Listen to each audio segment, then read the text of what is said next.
Welcome to my YouTube channel. Please don't forget to subscribe, like, and share. Welcome to another edition of our Ale Review Series Practice Quiz.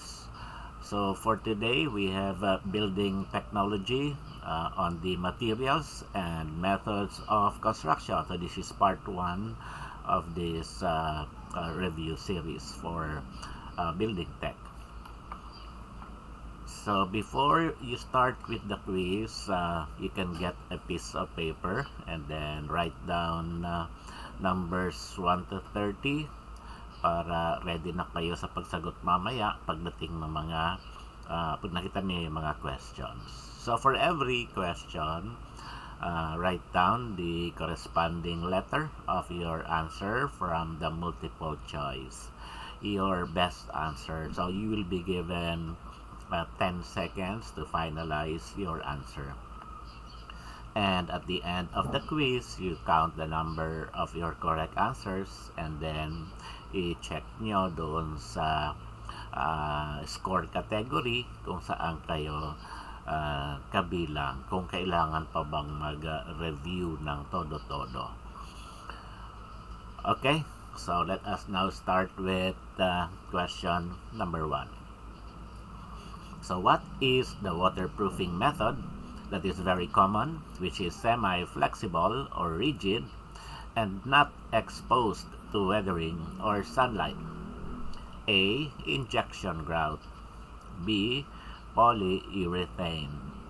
C. Cementitious. And D. EPDM membrane. So you have 10 seconds.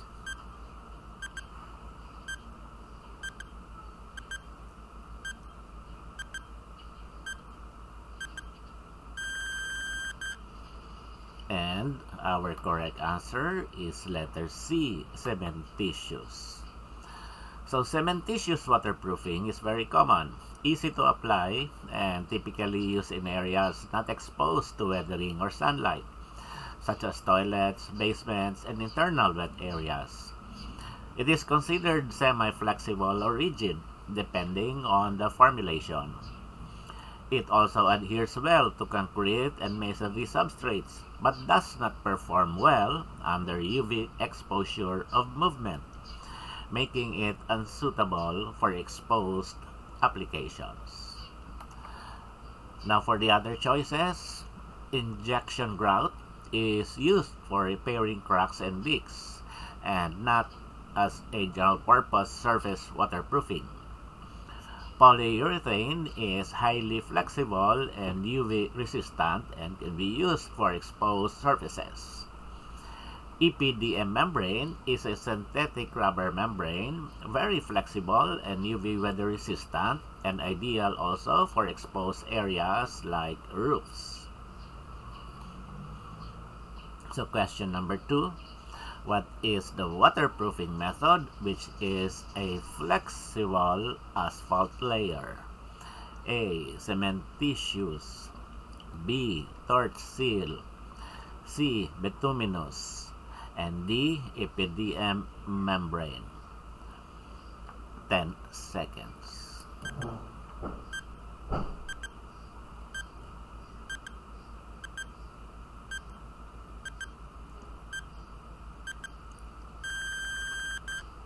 Okay, and our correct answer is bituminous. So bituminous waterproofing involves the use of flexible asphalt-based materials such as bitumen membranes or coatings. It is known for its flexibility, adhesion, and water resistance. Bituminous layers can be applied as sheets like this one using torch-on membranes or as liquid coatings. Now, cementitious is rigid or semi-flexible and not asphalt-based. Torch seal, on the other hand, refers to a method used to apply bituminous membranes using heat. So it's related but not the material itself. EPDM membrane is a synthetic rubber, not asphalt-based. Question number 3. What is the waterproofing method, which is synthetic rubber, single layer, flexible membrane? A. Polyurethane membrane. B. Bituminous membrane. C. Self-adhesive. D. EPDM membrane. So 10 seconds.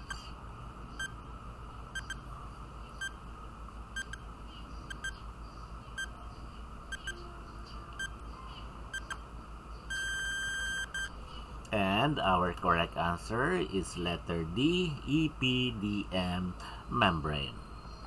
So EPDM, or ethylene propylene monomer, is a synthetic rubber commonly used as a single-layer flexible membrane for waterproofing. It is highly durable, UV-resistant, and weather-resistant, making it ideal for roofs, terraces, and other exposed areas. Polyurethane membrane is flexible and UV-resistant, but it's a liquid applied coating, not a synthetic rubber sheet. Bituminous membrane is asphalt-based, not rubber. And self-adhesive refers to the application method and not the material itself. Question number 4. Mixing concrete should be undertaken within blank minutes after the cement has been added to the aggregates. A. 40. B. 35. C. 30. And D. 45. 10 seconds.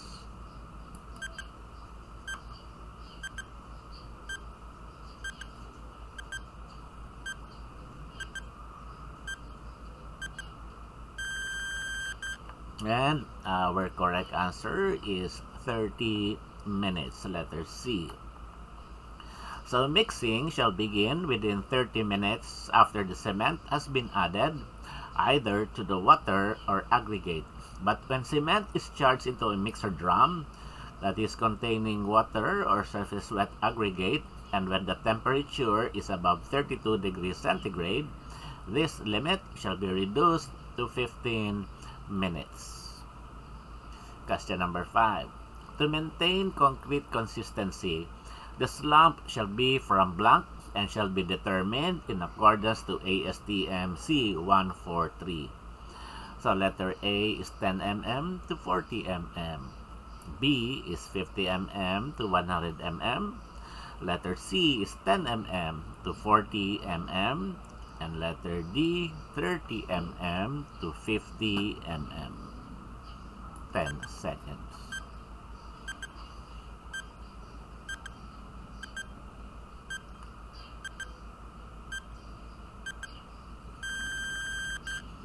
And our correct answer is letter B, 50 mm to 100 mm.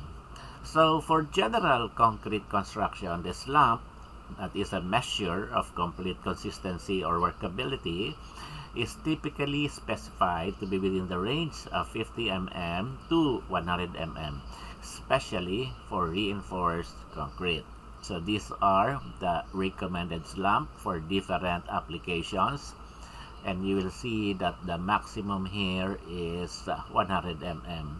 And this is a note from a drawing sheet for structural drawings, general notes on concrete mixes and placing, specifying the maximum slump at 100 mm as well. And among the choices, it is only letter B na merong 100 mm na maximum. Okay, question number 6. Concrete shall be conveyed from the mixer to the forms as rapidly and as practicable by proper methods. At any point in the conveying, the free vertical drop of the concrete shall not exceed blank millimeters. A. 95. B. 1,500. C. 910. And D. 1,000. 10 seconds.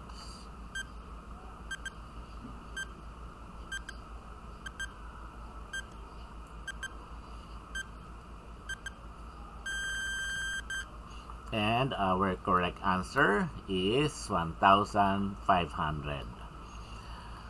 So according to structural specifications, concrete shall be conveyed from mixer to forms as rapidly as practicable by methods which will prevent segregation or loss of ingredients. Now, in case of circular siphons, pumpcrete shall be used. There shall be no vertical drop greater than 1.5 meters except where suitable equipment is provided to prevent segregation and where specifically authorized by the engineer. Belt conveyors, clutch, or similar continuously exposed flow will not be permitted. So question number 7. All concrete shall be compacted with high-frequency mechanical vibrating equipment supplemented by hand spading and thumping, except for concrete slabs of blank millimeters or less in depth.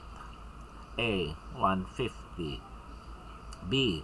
100, C. 250, and D. 200. 10 seconds.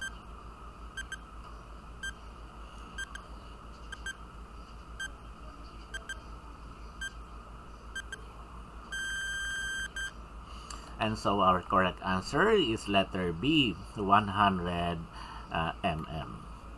So again, according to structural specifications documents, vibration will mean that all concrete shall be compacted with high-frequency internal mechanical vibrating equipment supplemented by hand spading and thumping.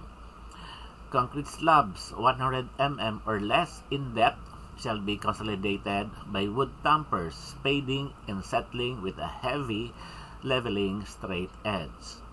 So vibrators shall be designed to operate with vibratory elements submerged in the concrete and shall have a frequency of not less than 6,000 impulses per minute when submerged. And the vibrating equipment shall be adequate at all times in number of units and power of each unit to consolidate the concrete properly. Vibration of forms and reinforcement shall not be employed except when authorized specifically by the owner's representative. So, ang hindi lang gagamit nitong mechanical vibrating na to equipment ay yung slabs na 100 mm or less. So question number 8. In general, concrete construction joints are allowed blank of the spans of slabs. A. At 1/4, B. At 1/3, C. Near the middle, and D. At the end. 10 seconds.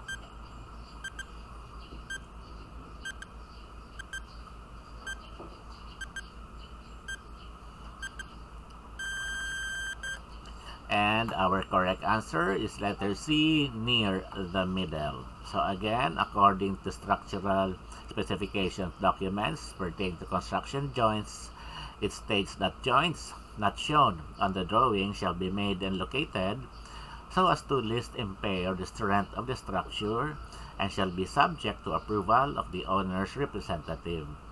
In general, they shall be located near the middle of the spans of slabs, beams, and girders, unless a beam intersects a girder at this point, in which case the joints in the girder shall be offset a distance equal to twice the width of the beam. Now, horizontal joints in walls and columns shall be at the underside of floors, slabs, beams, or girders, and at the top of footings or grade slabs. Beams, girders, brackets, column capitals, haunches, and drop panels shall be placed at the same time as slabs. Now, joints shall be perpendicular to the main reinforcement. So, question number 9. Acrytex is an acrylic paint brand used by which painting company in the Philippines? So A. Cambridge, B. Davis, C. Globesco, and D. Boysen. So 10 seconds.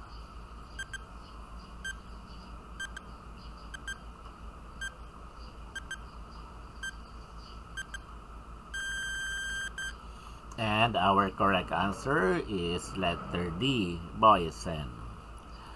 So this is Boysen Architects brand. And question number 10. What are durable and flexible paints primarily for exterior walls applied in very thick films? A. Acrylic paint. B. Lacquer paint. C. Elastomeric paint. And D. Acrytex paint. 10 seconds.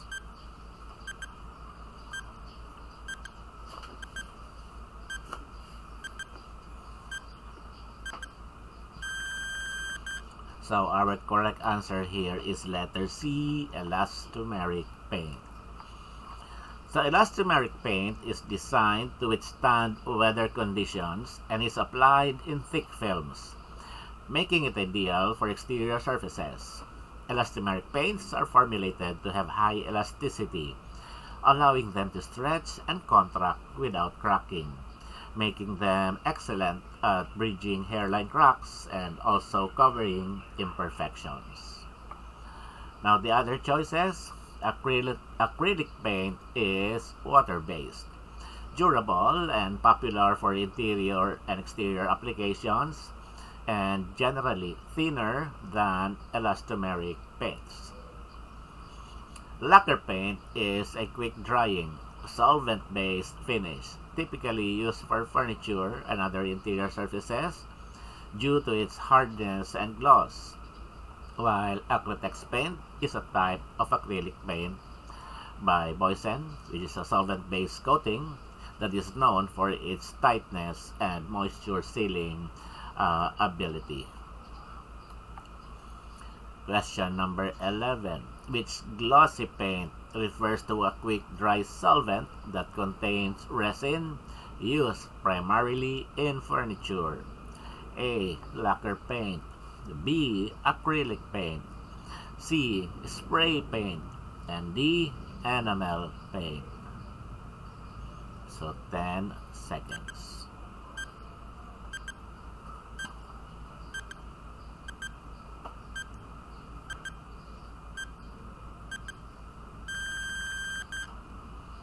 Okay, and our correct answer is letter A, lacquer paint.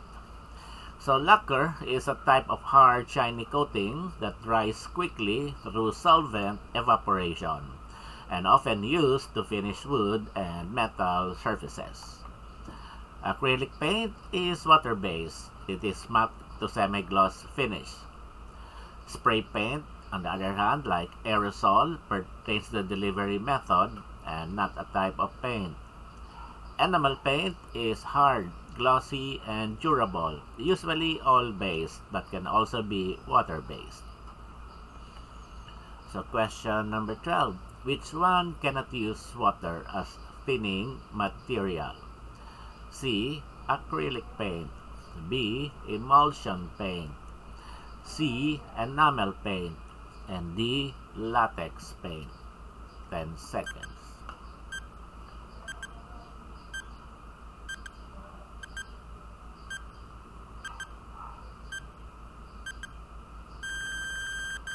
Okay, and our correct answer is letter C, enamel paint. So enamel paint is typically oil-based, although there are now water-based variants, and cannot use water as a thinning material. It requires solvents like turpentine or mineral spirits for thinning or cleanup. Acrylic paint, enamel paint, and latex paint are all water-based and can be thinned with water. Number 13, what is the reason why concrete neutralizer is needed before painting works for a newly installed concrete wall? A. For better surface adherence of paint. B. To prevent the burning of concrete through paint. C. To seal the porous surface of masonry. And D. To counter the alkalinity of new concrete. So you have 20 seconds.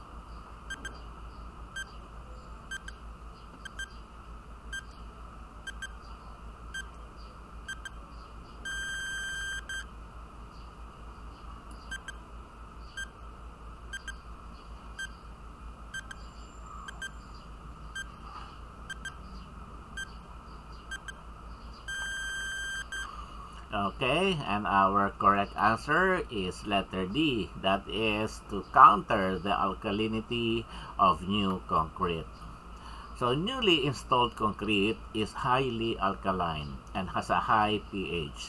If we apply paint directly over it, especially water-based or oil-based paints, the alkalinity can cause poor paint adhesion, discoloration, and peeling or flaking of paint over time. So now a concrete neutralizer is used to reduce the alkalinity, ensuring the surface is chemically stable before applying a primer or paint. Question number 14.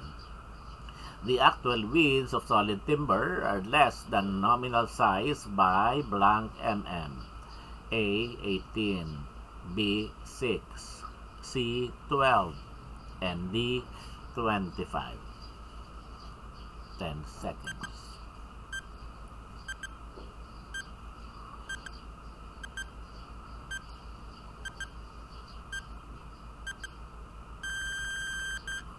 And our correct answer is letter C, 12 mm.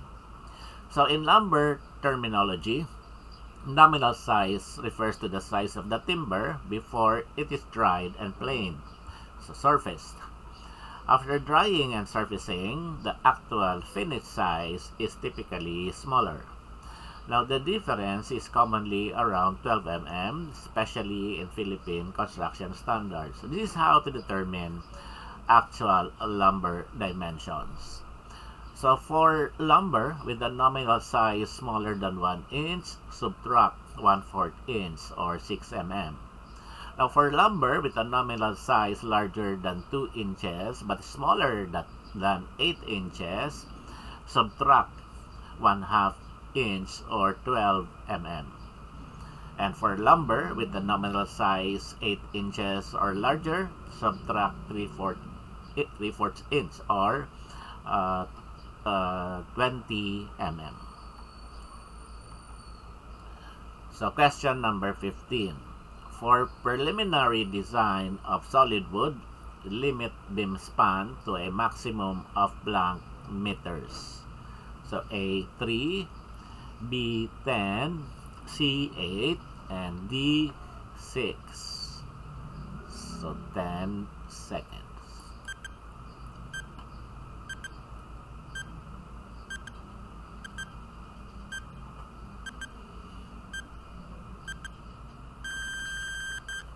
And our correct answer is letter A, 3 meters. So for the preliminary design of solid wood beams, the general guideline is to limit the span to a maximum of 3 meters for solid wood without intermediate support. Now solid wood beams, especially without lamination or engineering reinforcement, are structurally limited by their strength, stiffness, and potential for warping or deflection. So spans beyond 3 meters typically require laminated wood like glulam, or larger cross-sectional sizes, or need for additional supports like posts or intermediate beams. Question number 16, which is also known as Philippine ebony. A. Malave, B. Nara, C. Kamagong, and D. Yakal. 10 seconds.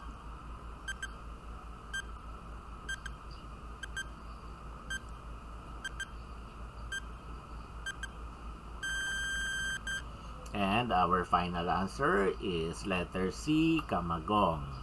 So Kamagong, scientific name Diospirus blancoi, is also known as Philippine ebony due to the following characteristics. It is dark, almost black hardwood, has extreme hardness and density. In fact, ito ata ang isa sa pinakamatigas, no? Dito sa Pilipinas.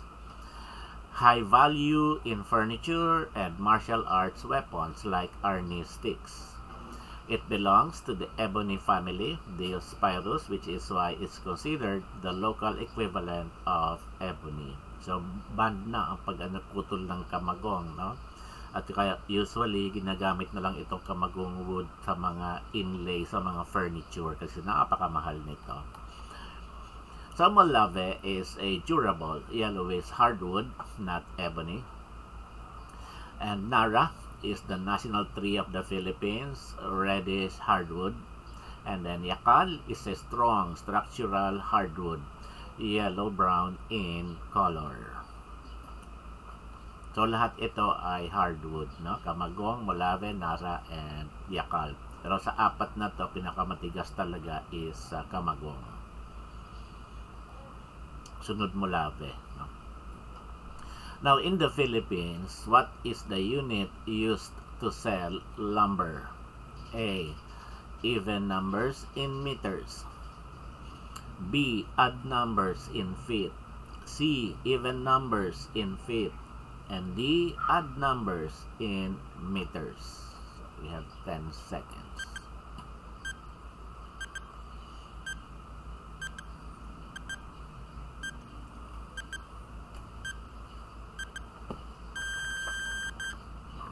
So our correct answer here is letter C, even numbers in feet. So in the Philippines, the standard lumber lengths typically range from 6 feet to 20 feet, with increments of 2 feet.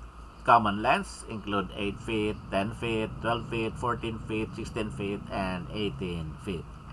While some lumber may be available in shorter or longer lengths, these are the most frequently encountered sizes. So you can see here the dimensions in a document pertaining to the measurement inspection of Philippine lumber. You will see the standard widths here are also in even numbers in inches, except for 3 inches here. And the standard lengths are all even numbers in feet. Question number 18. Which among the selection is also called chipboard? A. Medium density board. B. Fiber board. D. Particle board. And D. Wafer board. 10 seconds.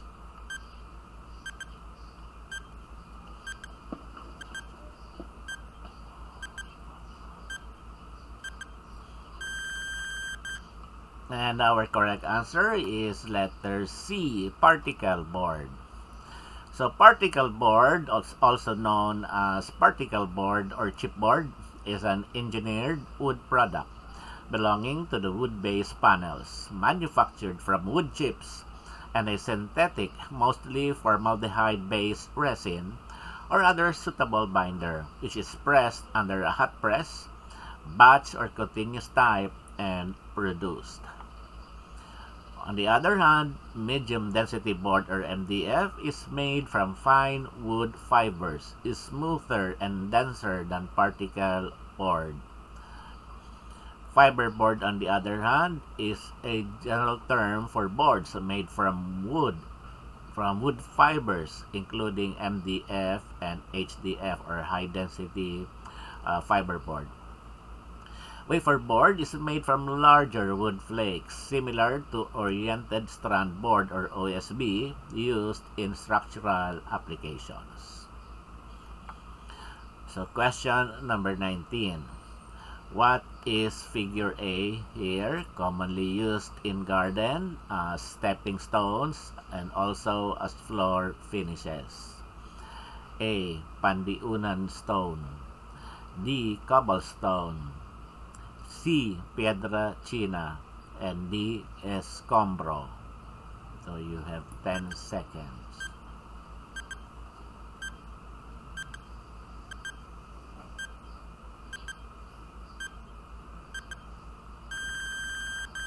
And our final answer here is C. Piedra China. So piedra is Spanish for stone, and China refers to Chinese origin or style.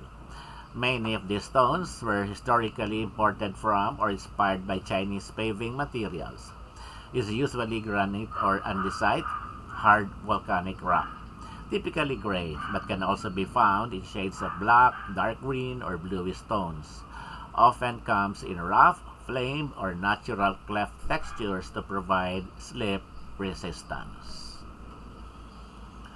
What is figure B? This one, which is a kind of white coral stone used in residential walls. A. Yellow slate. B. Ibiza slate. C. Mactan stone. And D. Fossil reef stone. So, 10 seconds.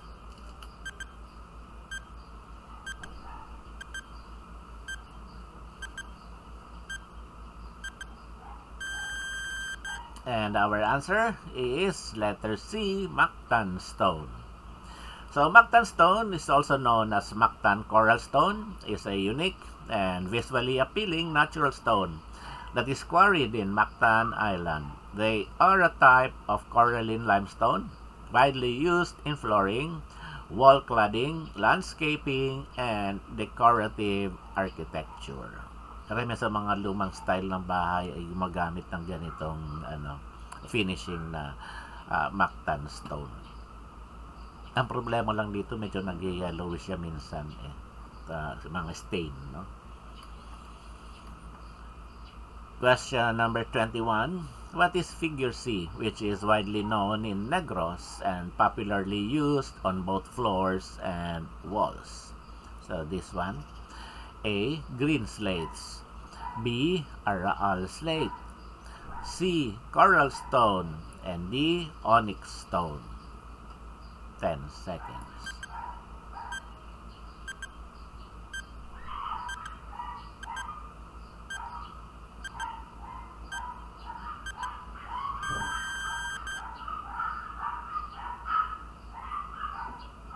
And our answer is letter B, Araal slate. Araal or tepi slates, also called crazy cut slates. These are slates quarried from the southern Philippines. These are used as wall cladding for exterior and sometimes interior use. Classified as lava or volcanic in nature, it possesses natural earthly compositions that reflects unique character, sturdiness, and grandeur. Question 22. What is figure D, which is available in variety of sizes, shapes, and color, commonly used in accent walls? A. Adobe stone. B. Travertine. C. Wood stone. And D. Onyx. 10 seconds.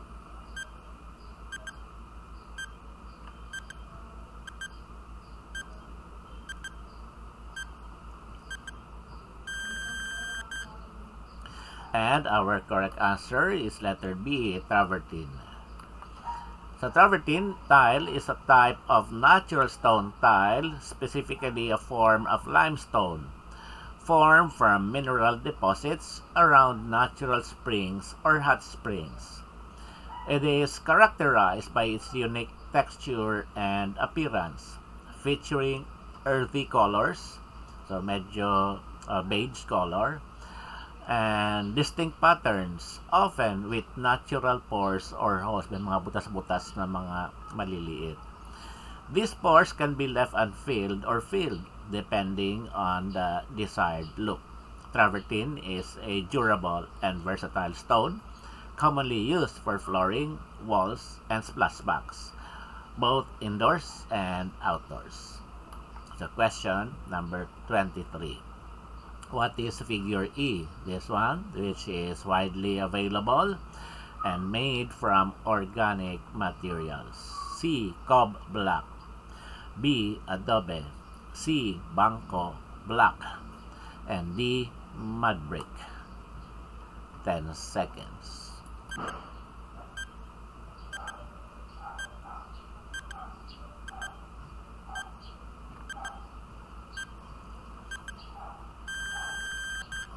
And our correct answer is B. Adobe. So adobe is a building material made from earth and organic materials. However, adobe stone in the Philippine context refers to a type of volcanic tuff or porous sedimentary rock, commonly used in construction and landscaping.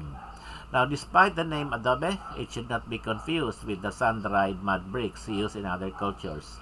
Philippine adobe is a natural stone and not man-made. Question number 24. Which hardware can be specified for entrance canopy? Letter A, figure E. Letter B, figure B. Ito kanina, letter A. Letter B is figure B. Letter C is figure C. And letter D is figure A. So, 10 seconds.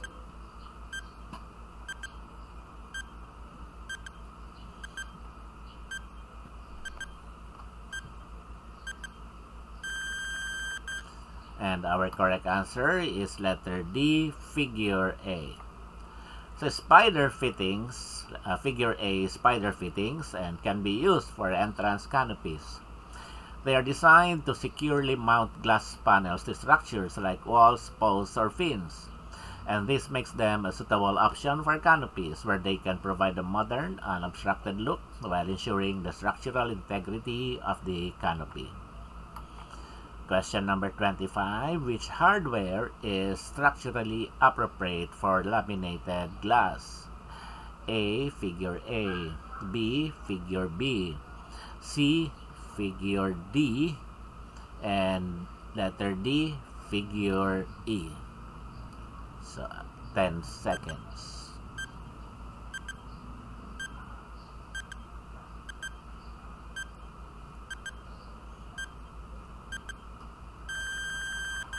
And our correct answer is letter A, figure A. So figure A spider fittings are structurally appropriate for laminated glass.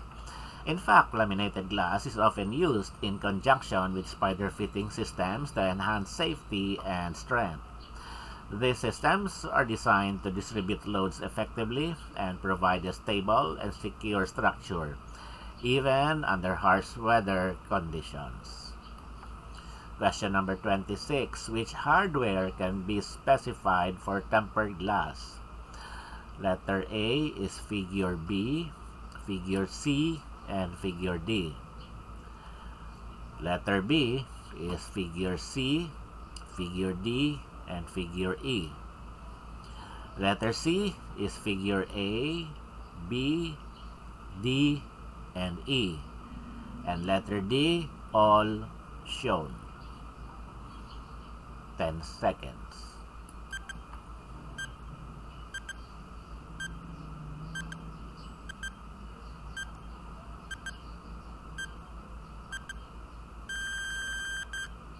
Okay, and our final answer here is letter D, all shown. So A, spider fitting, B, patch fitting, C, glass clamp, D, frameless shower door hinge, and E, glass balustrade assembly are specifically designed for use with tempered glass.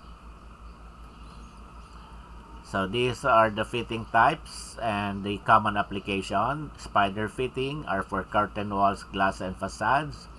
Patch fitting is for frameless glass doors. Figure C, glass clamp, is for railings and partitions. Figure D, shower door hinge, or frameless for frameless shower doors.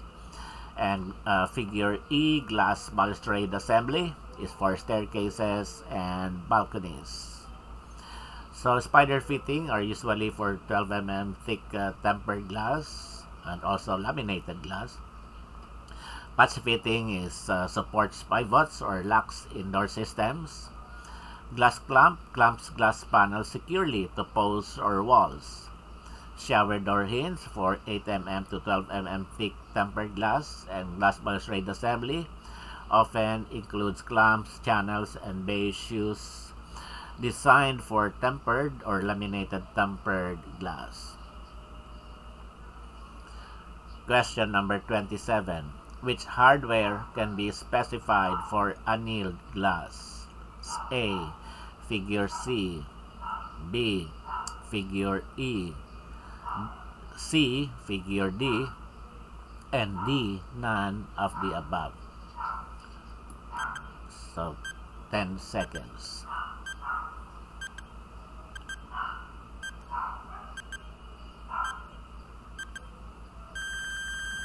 And our correct answer is letter D, none of the above. All of this: A, spider fitting, B, patch fitting, C, glass clamp, and D, frameless shower door hinge, and E, glass balustrade assembly are designed for use with tempered glass or laminated glass. Question number 28. Which hardware can be specified for large glass wall? A, figure A, B, figure B, C, figure E, and letter D, none of the above. 10 seconds.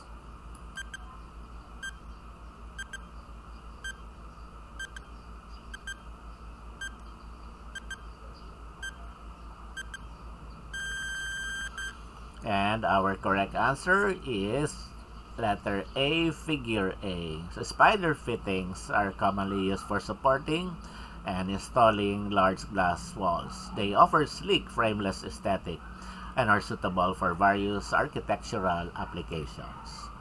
So question number 29. What is a projecting beam fixed only at one end while the other end has no support? A, single supported. B, cantilever. C, overhanging. D, continuous. 10 seconds.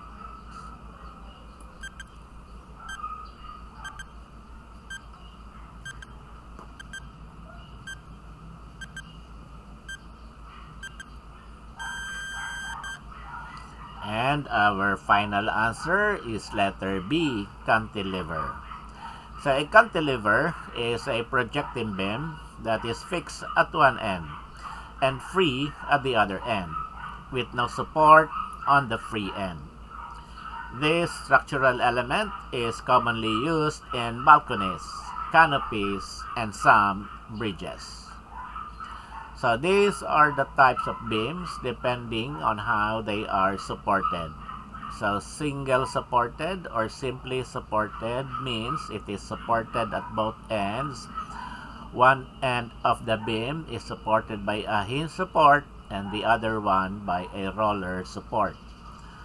Overhanging is a combination of simply supported beam and cantilever beam. One or both end overhang of this beam, and this beam is supported by small roller support between the two ends. A continuous beam is similar to simply supported beam, except more than two supports is used on it, and one end of it is supported by hinge support and the other one is roller support. One or more supports are used between these beams. Now, a fixed beam, or fixed-ended, is fixed from both ends, and this beam is fixed. It does not permit the beam's vertical movement and rotation. It's just under shear stress and there's no moment in these beams. Cantilever, simply support on the other hand, is that the beam which is fixed at one end and is simply supported on the other. So, last question. Question number 30. Why are inverted beams used? A, to minimize cracking on the surface of the beam. And letter B, for architectural effects. And C, for added strength in cantilevered roof. And D, to allow for headroom clearance.